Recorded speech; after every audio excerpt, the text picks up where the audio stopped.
Hello, I'm Michael Simmons, the Spectator's new Economics Editor. The Chancellor has today delivered what was meant to be a mere spring forecast, but in the words of the Conservatives, has ended up turning into more of an emergency budget. Today I'm going to take you through the headlines from that budget, and if you're into that kind of thing, we're going to be doing lots more monologues on finance and the economy as Britain continues to try to escape from this growth stagnation crisis. Rachel Reeves found herself in this position today because reports suggested rising borrowing costs at the start of the year had wiped out the £9.9 billion of headroom against her ironclad fiscal rules that she left herself with after the last budget in the autumn.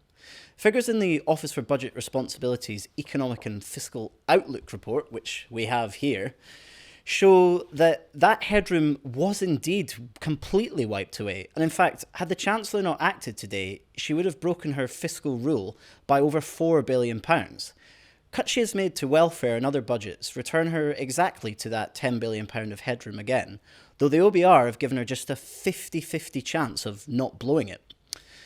The headline takeaways from the OBR's forecast is a halving of growth projections, down to 1% this year, followed by 1.9% in 2026, 1.8% the year after, 1.7% the year after that, and then 1.8% by the end of the forecast period.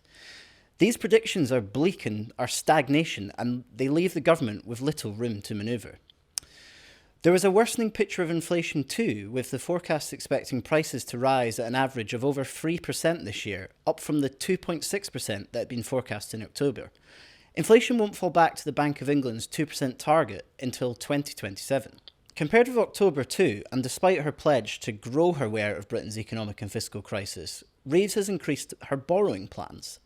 This year, her plans have the government borrowing £10 billion more than had been planned for in October, and nearly £50 billion more over the entire forecast period.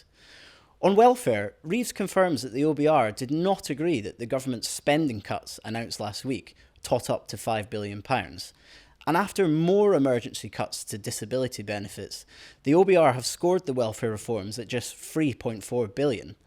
That's a tiny cutback in a bill that's already set to soar to just under £100 billion for sickness and disability alone in the next 4 years. The Chancellor is also stubbornly sticking to her £25 billion raid on employers' national insurance, which the OBR previously said would have a real effect on damaging workforce participation rates. Nothing changes in this set of forecasts. The OBR has employment falling across the 5-year period, though the overall rates will be higher than they had forecast at the last budget. What's more, the OBR has neglected to score the negative effects of Labour's Make Work Pay plans because, as they say, there is not yet sufficient detail or clarity about the final policy parameters, though they do say that any effect is likely to be net negative. When economists do assess these policies, it could cast serious doubt on the growth forecasts we've seen today. Bad news on tax too. Despite no policy changes today, as Reeves had promised, we're now just a year away from the tax burden reaching its highest level in history.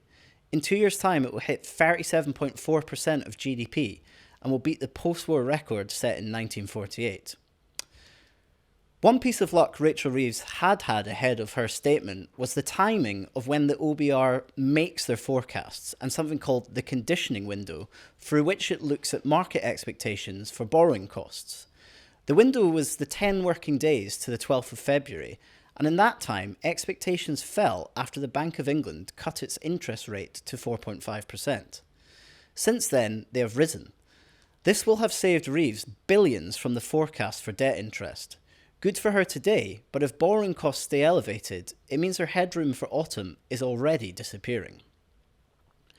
What's most remarkable about this spring statement to me is the increasingly influential role of the OBR.